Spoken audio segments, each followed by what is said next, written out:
I'm Addi and I'm a traveler for Atlas, and I'm here to talk about my Atlas adventure.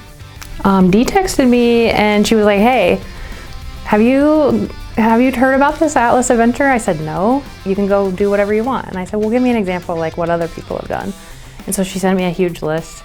I said, can I use it for tattoos? She's like, oh, absolutely. And so I was like, okay, that's what I want to do. I was working at Mayo, so I was back and forth.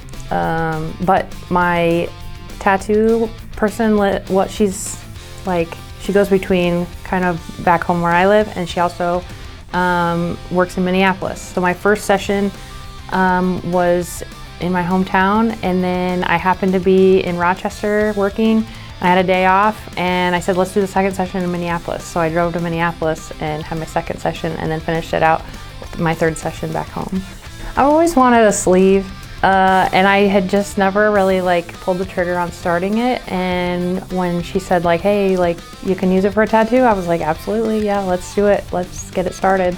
She said, what shop do you want to go to and what's the name of the artist, and I'll reach out and get a gift card. And then she set it up with them, and then I reached out to the artist and set up an appointment, and that first part was covered. I'm kind of keep to myself, and I don't really like venture out, and it's a good way to like for people like me to kind of go and do those types of things that they wouldn't normally, or to, you know, cross something off their bucket list.